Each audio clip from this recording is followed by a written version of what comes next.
Welcome, curious minds, to another deep dive. Today, we're unearthing a truly captivating story. It's a narrative that takes us back, way back, to a time when master builders were creating more than just structures. They were vying for honor, for legacy, maybe even a kind of immortality. That's right. Our source for this deep dive is, well, it's a narrative that really makes you think. It explores that complex dance between raw talent, public reputation, and just human relationships, And it all unfolds through the lens of one single extraordinary construction project, a 5-storied pagoda. And what a journey it is. You're going to hear about some fierce competition, but also really surprising acts of generosity. And then there's this dramatic test by nature itself. It really asks, what does it truly take for an artist to emerge? Especially when they're facing these deep-seated prejudices, societal expectations. Yeah. All of it. Yeah, let's get into it. So our story kicks off with a character named Jūbei. Now, Jūbei, well, he's not your celebrated master type when we first meet him. In fact, he's known by a pretty unfortunate nickname, Noppo Jūbei, which means something like slowpoke Jūbei. Can you imagine carrying that around? Yeah, quite the burden. Yeah. But what the story shows us right away is beneath that perception, there's this man of incredible inner dedication, real depth, though he does live in pretty deep poverty with his wife, Onami. And her life is just this constant grinding struggle, coping with their meager circumstances. The story paints such a vivid picture of their home. Onami mentions this beautiful Zelkovo wood nagahibachi that's a long brazier, which sounds lovely. But then contrasts it with a worn-out cotton kimono, something that used to be nice, and a threadbare naneko, a baby-carrying coat. It just instantly shows you how humble their existence is, far removed from the grand projects happening elsewhere. Exactly. And that stark reality, well, it's kind of what fuels Jūbei. Right. He has this huge, almost singular ambition to build the 5-storied pagoda for the Yanaka Kannoji temple. He sees it as this once-in-a-lifetime thing, maybe, like he says, once in 100 years. It's not just a job for him, it's everything. And that intense ambition makes his wife Onami's concern really poignant, doesn't it? She gets how much he wants this, and she genuinely worries about his temper. What might happen if he loses out on this chance? It's a powerful look at the very personal stakes behind a huge professional dream. So Jūbei's got this burning ambition, but how does he even start? The Yanaka Kannoji temple itself is already this magnificent structure. It was built by the really famous master Kawago Genta, and the whole thing was overseen by this highly revered, virtuous head priest, Run Shunin. Right, and when the temple was finished, there was actually a surplus of donations. Quite a bit, apparently, which led the Shunin to make a very simple but profound decision. Build a pagoda. And just like that, the stage is set for this ultimate competition. Okay, so this is Jūbei's moment, but he doesn't exactly arrive looking like a contender. He shows up at the temple, just totally disheveled, covered in dust, wearing patched up clothes. Yeah. I mean, his appearance immediately gets him dismissed. First the gatekeeper, then a young monk, and finally the chief steward, Tamemon. They all just judge him purely on how he looks. Rough start. It really is. But what's fascinating is Jūbei's persistence. He just endures the insults, the rejections over and over. He just keeps repeating his request. I want to see the Shunin. And when he finally gets before the priest, he's just raw emotion. Yeah, he lays it all out. He confesses his nickname, Noppo Jūbei, admits everyone thinks he's a fool, but then he pleads, almost desperately, right? Just for the chance to prove what he can really do. He even brought that 150 scale model of the pagoda. Like, here's my heart and soul physically manifested. He basically says, look, I know I seem stupid, people look down on me, but I'm honest and I'm a capable carpenter. And he talks about this deep, deep desire to leave something behind, a legacy, even if it costs him his life. It really makes you ask, doesn't it? In a world so focused on appearances and reputation, how does real talent get noticed? Exactly. And the Shunin, in his wisdom, he seems to see right through Jūbei's rough exterior. He recognizes that, buried talent, that profound sincerity. He's clearly moved. But there's always a but, isn't there? There's a major complication. Genta. Right. The celebrated master, the one who built the main temple. He also wants the pagoda project. And he's already submitted his plans, his estimates. Everything's official. So you've got this situation. One project, 2 master carpenters. How does the Shonin handle it? Well, he doesn't just pick one. Instead, he calls both Genta and Jūbei together, and he asks them to consult, to basically figure it out between themselves. And then he tells them a story. This is where it gets really interesting, I think. He recounts this parable. It's about a rich man and his 2 sons crossing a river to get to this pure land, and when they fight over who goes first, the beautiful land turns ugly, ordinary, just like that. But when they learn to cooperate, one lets the other go first, the other steadies the bridge. Exactly. Then the Pure Land stays beautiful, and they both receive true treasures. It's such a clear lesson. Wow. So what does that mean for Genta and Jūbei? The message is obviously cooperation over conflict. Absolutely. And what's kind of amazing is how Genta, the established master, reacts. He really takes it to heart. It seems to genuinely surprise everyone, maybe even himself. So how does that play out? Genta takes the lesson seriously. What does he do? Well, he shows incredible maturity, actually. He goes to visit Jūbei at his home. And he proposes they build the pagoda together. Genta would be the principal, Jūbei his assistant. He talks about brotherhood, shared honor. He even offers practical help, with materials, labor. He clearly acknowledges Jūbei's talent despite his misfortune. It's a huge gesture. And Jūbei's wife, Onami. She must have been thrilled. Oh, absolutely overjoyed. She's practically begging Jūbei to accept. She reminds him of Genta's past kindnesses, their terrible financial situation. You can feel her desperation, her fear about their poverty. It seems like a no-brainer, right? You'd think so. But Napo Jūbei does something, well, shocking. He stubbornly refuses. Just flat out refuses. Why? What's his reasoning? It's rooted in this deep principle. He says he cannot be a parasaiyadarigi on another person's work. He insists he has to be solely responsible. For the good, for the bad. He'd rather fail completely alone than succeed in a way he feels is dishonorable. Wow. That's intense. Admirable integrity. Or just, I don't know, stubborn pride, given how much they need this. Yeah. It's hard to say. It's a really fine line, isn't it? On one hand, you have to admire that commitment to his own artistic vision, his sense of accountability. He wants it to be his. But from Genta's perspective, it must have felt like a slap in the face, a rejection of real generosity. And Genta is infuriated. Understandably, maybe. He even pushes back, right? He offers to step down entirely. He says, okay, you be the main builder, just let me help you as an assistant, trying to find some compromise. But Jūbei still refuses, still says no. So Genta just snaps. Pretty much. He's completely frustrated. He finally tells Jūbei, fine, I'll build it alone then, and you'll never touch it. Oof. Yeah, oof. And the fallout doesn't stop there. Genta vents later to his apprentices. Right, and one of them, this guy Seikichi, who's fiercely loyal to Genta, he just lays into Jūbei, criticizes his supposed incompetence, his lack of social skills, really harsh stuff. And unfortunately, Genta's wife, Okichi, overhears this outburst, and it just fuels her anger towards Jūbei even more. Okichi is furious. She feels her husband's honor has been insulted. Jūbei's been totally ungrateful. So she decides to take matters into her own hands. She sets a plan in motion. What does she do? She confronts Seikichi, that angry apprentice, and basically urges him to take action. Oh, no. So Seikichi? Yeah. Enraged, he goes to the construction site, and he brutally attacks Jūbei with an adze.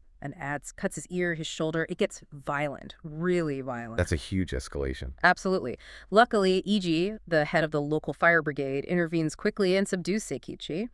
And then Okichi, working behind the scenes, secretly arranges for Seikichi to leave Edo for a while, to protect him from Genta finding out and causing a public scandal, covering it up. But what about Genta? Does he find out? How does he react to Jūbei being attacked? Well, the truly fascinating part is Genta's visit to Jūbei after the attack. Despite his own anger, his inner turmoil, he goes and apologizes for Seikichi's actions. He apologizes, even though he didn't order it. Right. And he sees Jūbei's silence, sees Onami's sort of distant look, and he realizes they might actually suspect he was behind the attack. Ah, so what does he do? He decides, in that moment, that his real revenge, if you want to call it that, won't be some petty attack. It'll be grander. It'll be about his own character, a different kind of response entirely. And Jūbei, how does he handle being physically attacked? Does he stop working? You'd think he would, but no. The very next day, despite these serious injuries, he insists on going back to work. Seriously. His wife must have been frantic. She was, begging him to rest, terrified of infection. But Jūbei just refuses to be treated like an invalid. He says he can't miss a single day. If he does, his workers will slack off. The whole Pagoda project could be jeopardized. He declares he'd rather die having finished it than live in shame if it fails. Even says he'd go if he lost an arm. It's incredible, isn't it? And that unwavering dedication, it actually works. It inspires his workers, who were apparently a bit lazy before. They start working harder, and the construction actually speeds up. So this whole mess, the rejection, the attack, the suspicion, where does it ultimately lead them? Is there a turning point? Yes, there is. And it comes from Genta. After a lot of reflection, seemingly wrestling with the Shonin's parable and his own sense of honor, he goes back to the Shonin, and he voluntarily gives up his claim to the Pagoda project. He withdraws. He just gives it up after everything. Yeah. He explains that, sure, he could build it alone, but it would go against the Shonin's lesson. It would go against his own honor. He puts that wisdom above his own ambition. Wow. That's a huge moment of growth for him. It is. But then the Shonin reveals this absolutely stunning twist. Oh, what now?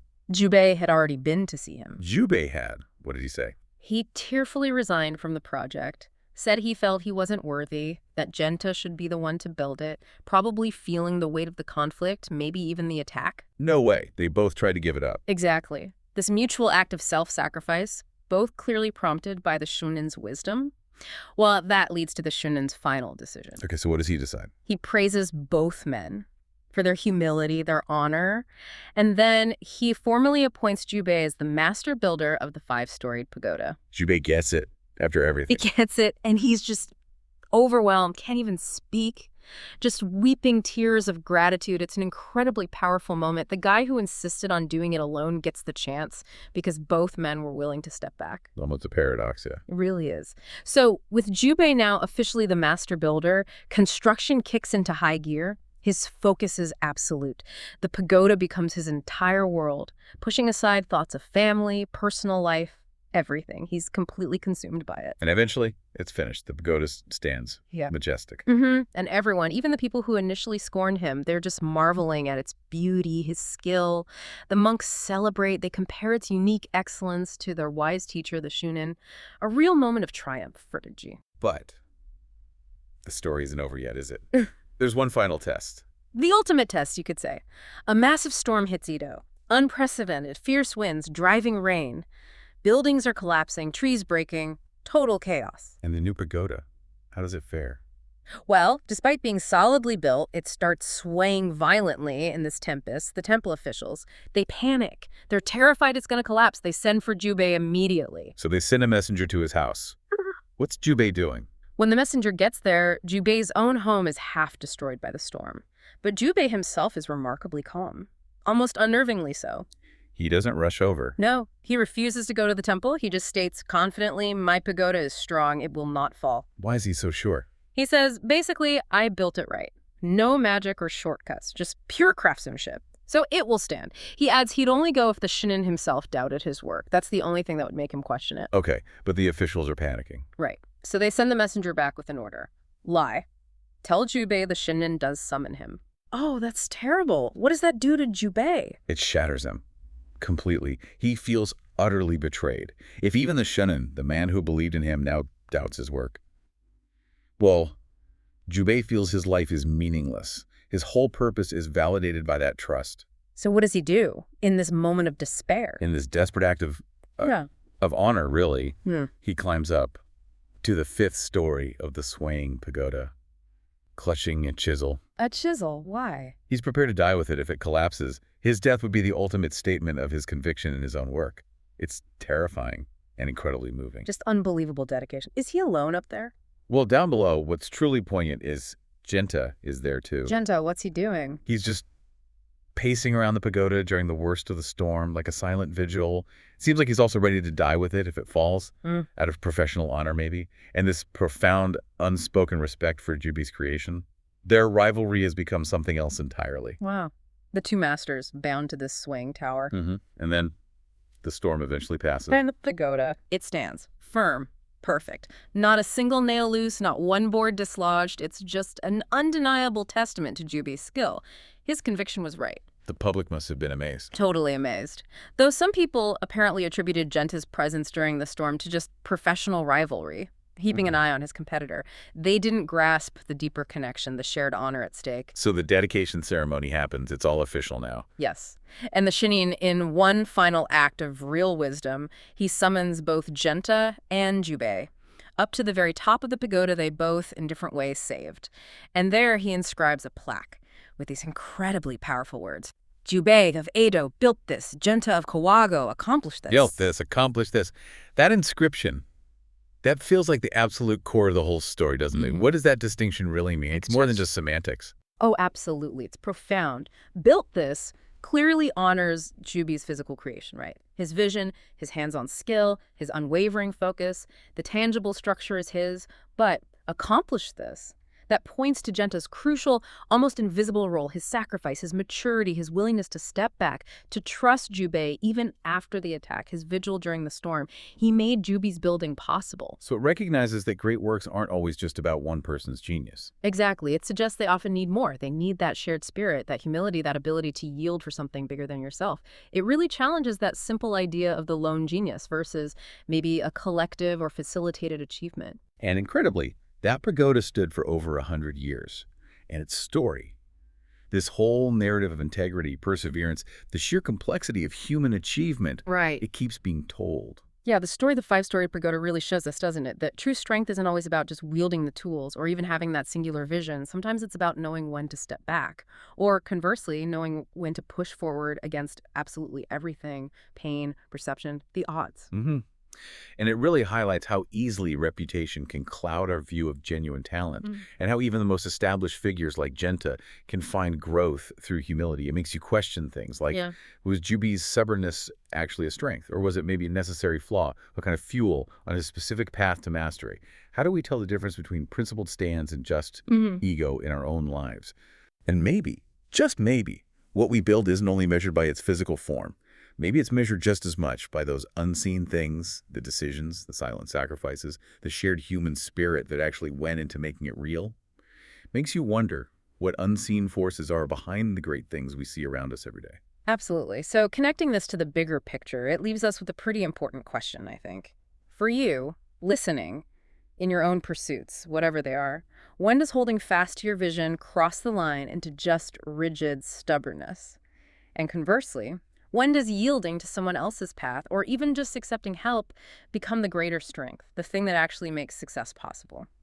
Lots to think about there. We hope this deep dive into the five-storied pagoda has given you plenty to chew on. Until next time, keep digging for those insights. And remember, sometimes the most impactful stories, the ones that last, are built on the foundations of human character.